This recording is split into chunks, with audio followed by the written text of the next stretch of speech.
Hey everybody, Bulletproof Blades here. Today I'm going to be reacting to the top 10 video games of the first half of 2025.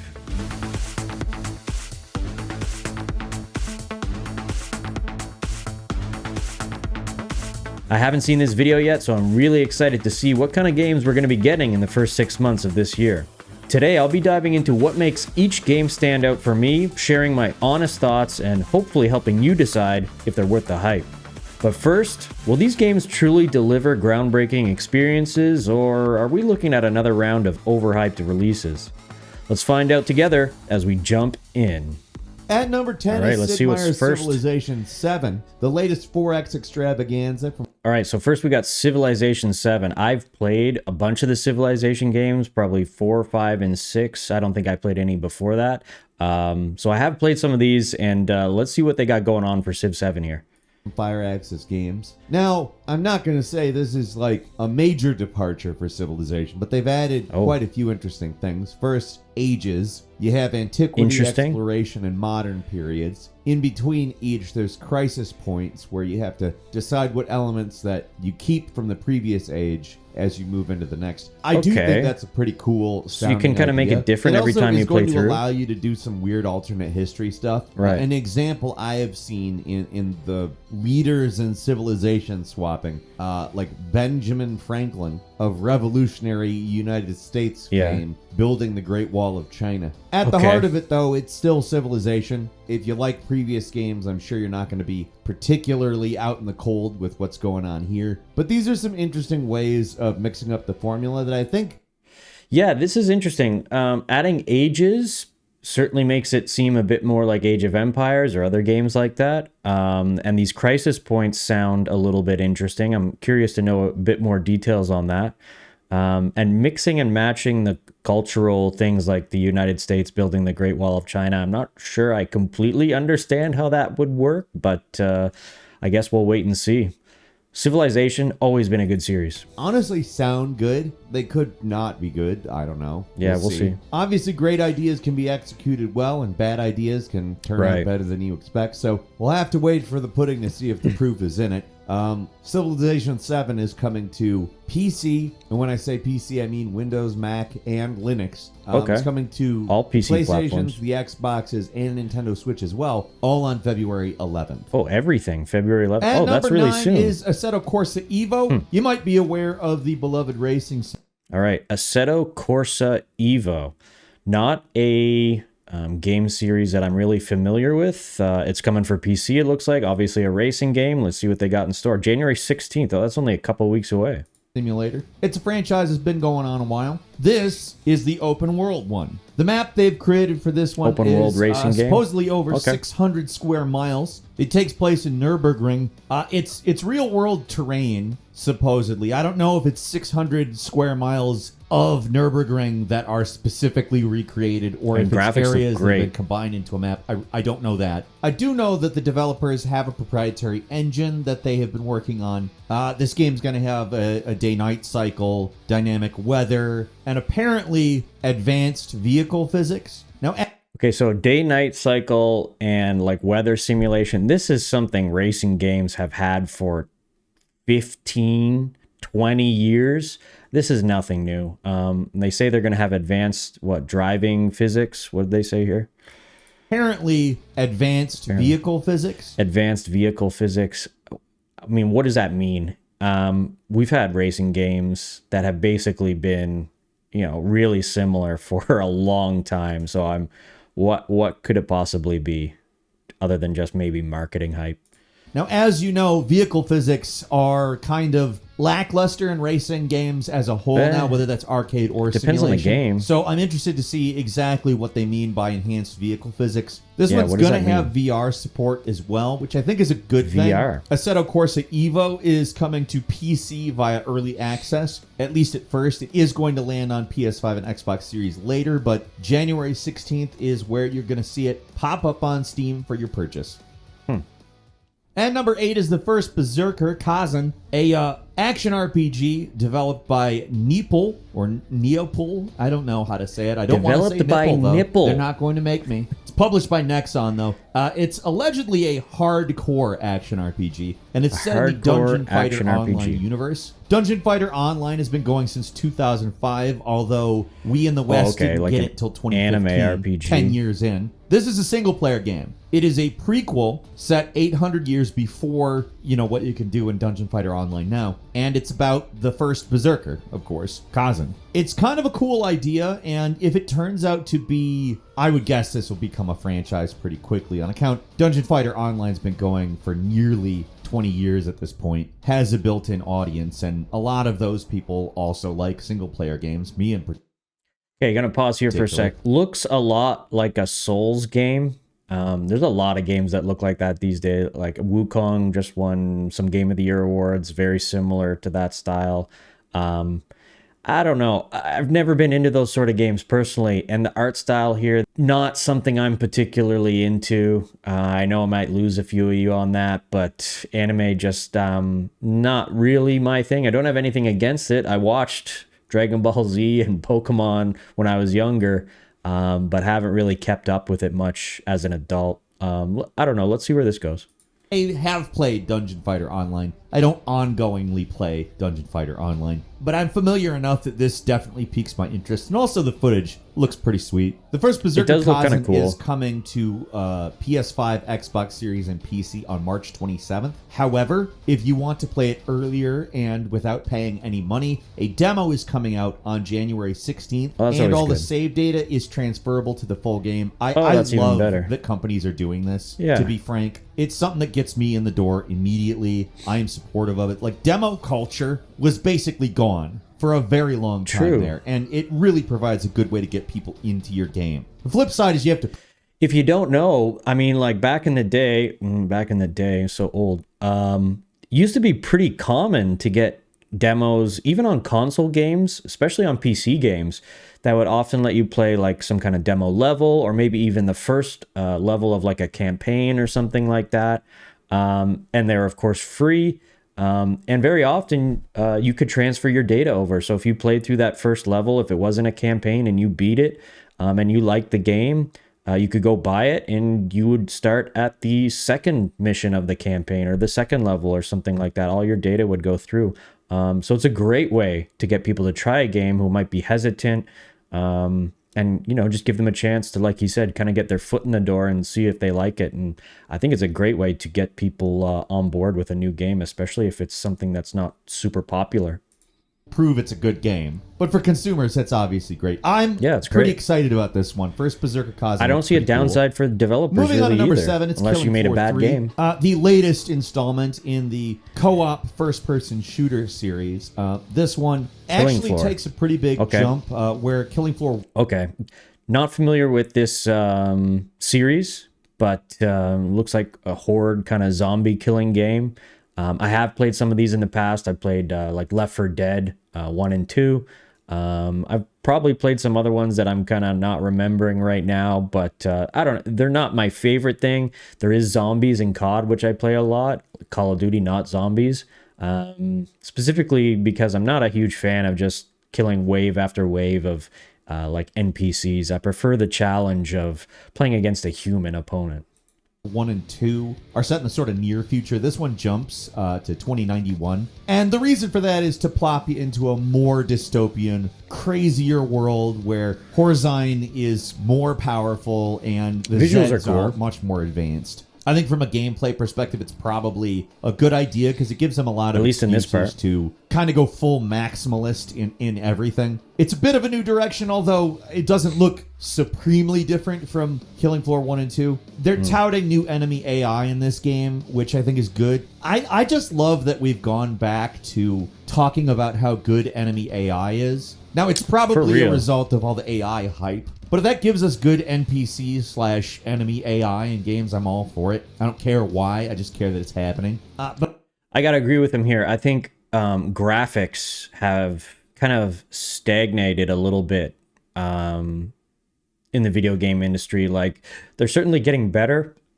but they're not getting that much better year over year. And there's often games that, from the past that look just as good or better than games that come out today. I'm thinking of games like Battlefield 1, for example. The graphics in that game, I mean, that game is probably, what, over 5 years old. And it looks better than a lot of like first person shooters or games in general that come out today. And there's other examples, of course, too. So it's nice to see, hey, maybe focus on something else other than graphics, right? Let's get some really good AI. And so it doesn't feel like you're playing against a computer as much. And it does feel a bit more challenging and a bit more like you're playing against a human opponent. Care why, I just care that it's happening. But yeah, better here's AI. Some good news for everybody who's got buddies. Good for with players, different for sure. Consoles or platforms. Killing Floor 3 is going to have 6-player co-op, and it's cross-play across all of the platforms it's on. So PS5, Xbox Series, and that's probably PC. a good thing. It doesn't have an exact date, but Killing Floor 3 is going to land in March. I'm pretty excited for it. It looks great. Looks like a big upgrade, and who wouldn't want that? And number 6 Looks is fun. Kingdom Come Deliverance 2. As you know, the original game has gotten a lot of praise, acclaim for. All right, so Kingdom Come Deliverance. I haven't played the first one, but I did hear good things about it, and it is probably on my like to-do list to at least check out because I think it's on Xbox Game Pass. So probably should be something I check out. Let's see what the second one looks like here. Being a very immersive and realistic game, it doesn't look like they're switching direction. In fact, it looks like they're even more leaning into that commitment to realism. And I particularly like that they're doing that in the combat mechanics as opposed to just being like, well, it's more unforgiving and that's more realistic. They're talking about the swordplay being much more fluid. They're talking about refining the archery system. And as a byproduct, they might be a little less forgiving. But the idea is to make them more realistic as opposed to just harder. I don't know. Some developers seem to have this weird belief that harder equals more realistic, and that's definitely not true. We'll see if it ends harder up being equals harder. better. I don't know. This one's actually got two Not distinct always. maps, so the world is quite a bit bigger. In fact, nearly double because both maps are apparently roughly the size of the original's single map. I don't know, in a lot of ways, it really seems like this is a large upgrade from the first game. Cool. And if you enjoyed the first game, I'm sure it's going to be worth playing when it comes to PS5, Xbox Series, and PC, February 4th. Moving on to number 5, it's Atomfall, a single-player survival action game by Rebellion Development. Atomfall. This sounds familiar. I feel like I've heard of this one before. I think it's a new IP. Don't know a lot about it. Let's see what they've got. This Looks one's set cool. in alternate history, 1960s Britain, where things went awry following the 1957 Windscale nuclear disaster. This sounds like a Fallout game. Didn't they just have a Fallout mod that came out and it was all about like taking place in London or Fallout London. That's what it was called. Is this? I mean, it looks similar. Nuclear bomb. It's got robots, like retro futurism style. Real event, but also the point of divergence for the alternate history of the game. It's 5 years later. You're a lone survivor, and you're in a quarantine zone. That setup might give you stalker vibes, but it's a little more oriented towards Quarantine zone, yeah. sort of crafting and survival elements. It's not like a sandbox per se. It's a little more narrative driven, at least from the looks. I could be wrong. The combat looks fairly even-handed between melee and ranged, and looks nothing like Stalker. Like I said, the setup This looks like Fallout sounding, except for in Britain. But the game doesn't look particularly similar. Atomfall is going to land on the PlayStations, the Xbox, It's even got fall PC, in the name. and Xbox Game Pass on March 27th. Moving on to number 4, it's Assassin's Creed. Just before we go, Assassin's Creed Shadows. All right, this should be good. That looks, I mean, it looks good. I love Fallout. I've played a little bit of 2, a little bit way back in the day, and I played 3 and 4 all the way through. Thought they were both great. I know 4 gets some negative remarks or negative feedback, but I liked it. Shadows, Let's see Assassin's Creed the 14th Shadows. major installment Yikes. of the storied series. Let's be clear, there are some that are better than others. What's your favorite Assassin's Creed game? Mine, Black Flag. I love that one. I think that's like the 4th one. Black Flag was sweet. Getting to play as like a pirate almost instead of an assassin, a hybrid. Getting your own ship and the ship combat and building the ship and sailing around, that was great, fantastic. I thought that was the best Assassin's Creed, in my opinion. The first couple were groundbreaking and really fantastic with the whole parkour system and everything. But I feel like the series has been stagnating a little bit. Like I played Odyssey. I played one or the other ones, Origins a little bit. It just seems like they're just making them huge, like really big, instead of better. You know what I mean? And this one, having followed the development a little bit,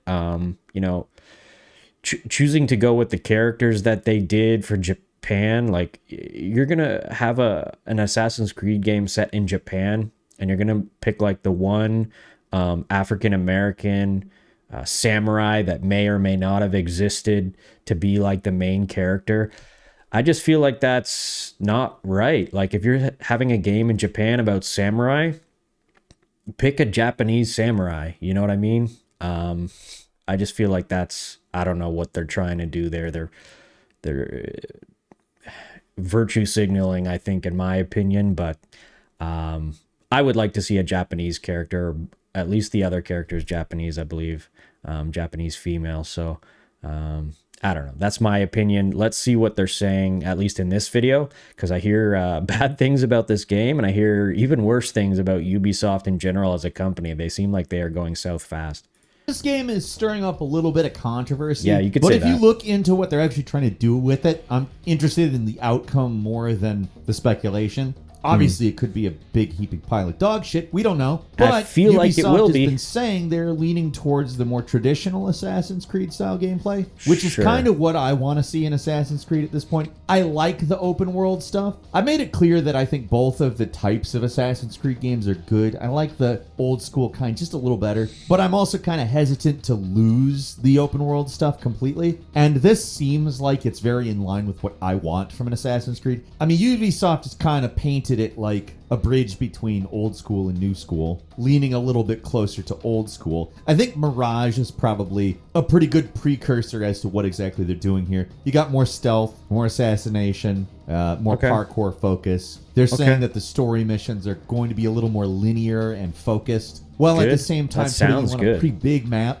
You got Kyoto, Osaka, Iga. You got lots going on. Like I said, they've been describing it basically as what I want from Assassin's Creed at this point. So despite whatever arguments people are having about it, it has the potential to be a good game. Now, again, I will say that doesn't mean it's going to be a good game. Right. However, I have some hopes for it, and I will definitely be playing it. Assassin's Creed Shadows is coming out February 14th, Valentine's Day. It's going to be coming to PS5, Xbox, PC, and iPad, like I said, on Valentine's Day. So happy Valentine's! And number 3. I guess I said African American back there, and thinking about it, I'm like, I guess he's not African American at all, is he? He's like African Japanese. So just a little correction there, I suppose. Is Avowed, a first-person RPG coming to us from Obsidian, taking place in the Pillars of Eternity universe. I'll go ahead and say this. I'm just basically completely excited at the prospect of the people who were in charge of New Vegas making a game that looks somewhat like Skyrim. Not necessarily. This one I'm kind of hyped for. I love Skyrim. Love Skyrim. One of my top 5 games all time, no doubt. Obsidian has made some great games. I like the fantasy kind of medieval setting. Lot of potential here for this game. I'm hoping it's as good as it could be. Entirely, obviously. There's a lot of specifics to Pillars of Eternity that I'm sure will set it apart. And it's also not just a full-on open world game. I think it's more of an open zone game. I don't know how, but Sonic Frontiers actually managed to make it so people say open zone. But I guess it's actually a decent description of what it is. They're not levels, but it's not an open world. An open level doesn't sound right. Level implies a certain amount of linearity, so I don't know why I'm getting hung up on this. Avowed looks great. It's Obsidian doing this type of a game. Yeah. There's factional stuff that we know is going on. That could be And sweet. allegedly you're going to have the same kinds of meaningful choices that you might expect from New Vegas. And again, if you like Skyrim, look at the game. There are things here that will appeal to you. This is a game that I'm pretty excited for, although I'll say it's very easy for me to get confused with certain other games that kind of have this aesthetic, and they all didn't do that great. So I'm really going to be trying to wipe the slate clean as I go into Avowed, because it's done by people who've made this type of... It gives me a lot of Outer Worlds vibes. If you've played Outer Worlds, it has that same kind of color scheme and art direction, which just really reminds me of the Outer Worlds, which is not a bad thing because it's got that, you know, saturated look, which is kind of more fun to look at while you're playing through a game. Very well in the past, as opposed to a lot of the other games that have kind of looked like this, but they're really just somebody trying to make a game that either cashes in on the aesthetic or ideas of Skyrim. This goes way further than that. Avowed's coming February 18th to Xbox Series and PC, along with day one access on Game Pass. Definitely a must-play for me. And number 2 is... It being out on Game Pass makes it a must-play for me, too. I have PC Game Pass, and I'll be looking forward to Avowed for sure. A Split Fiction, a co-op adventure game coming from Hazelight Studios, the creators of It Takes Two. Fiction. And obviously continuing on the innovations they made with that game. In this one, you take the roles of Mio and Zoe, who are two different writers, a science fiction writer and a fantasy writer. And basically it takes them through an adventure that you could probably figure out exactly what it is. Combines both worlds and makes them have to collaborate. I don't know, actually a pretty good idea for an adventure game. Something else that I think is really cool, you have to play it co-op, obviously it's a split-screen game, but they're doing something pretty cool here called the Friends Pass. If you want to play the game with a friend and they don't own the game, you can invite them to join the adventure, and it doesn't matter what platform they've got, it's all cross-platform. That's fantastic, and that's how any kind of co-op game should be. If one of you owns the game, you should be able to like share it with anybody to have them play through it with you. They shouldn't both have to buy it, right? Because the whole idea is you're playing it co-op. Why do two people have to buy it, right? Just one person buys it, you play it together. That should be how it always is. And that's, you know, props to them for doing it the right way. And frankly, that's cool as shit. Yeah. The game's coming out on PS5, Xbox Series, and PC March 6th. And finally, I gotta say, I like the idea of that one too, kind of the fantasy and sci-fi authors and, you know, using that creativity that's inherent in a writer or an author, especially of those genres, to craft some like interesting storylines. Could be really good, really fun. The visuals looked good. The potential is there to have fun with a friend playing through it with co-op.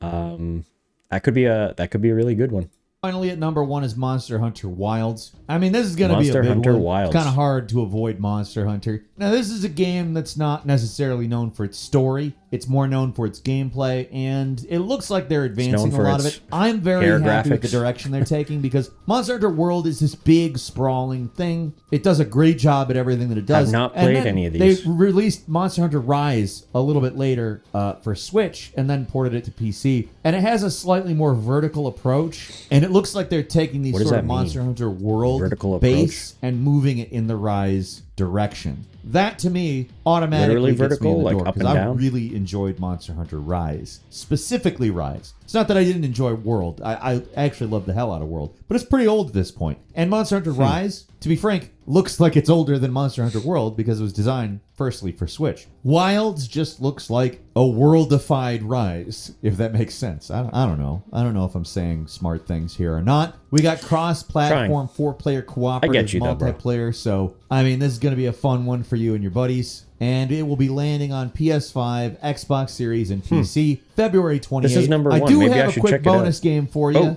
Metal Gear Solid 3 Delta is allegedly coming out the first half of 2025. If you're unaware, it's a full remake of Metal Gear Solid 3 Snake Eater, including all of the original voice cast. Allegedly, there's a couple of new lines from a few people, but it's not like a re-recording of the whole game. It mainly preserves the original. And obviously, it's a much better looking game uses Looks Unreal great. Engine 5, but allegedly they're doing everything possible to maintain the gameplay, at least with some modern quality of life conveniences. I'm personally Sweet. super excited for when it lands on PS5, Xbox Series, and Windows. Hopefully, first half. I don't want to wait that long for it. It looks great. I do have hopes Coming that for this does PC well, too. and they decide, maybe all of the Metal Gear Solids deserve this treatment. If you like this video, subscribe to Game Ranks because they are legit. If you like the commentary and this kind of me bringing it to you, in case you weren't aware, please like and subscribe on this video. Thank you so much for watching. Those were the games of the first half of 2025. Hope you all enjoyed. Have a great rest of your day, everybody. Peace. Hey, this video's all over, but you could click on this one right here. It was picked just for you. Or you could click on this right here and subscribe. Subscribe. Subscribe.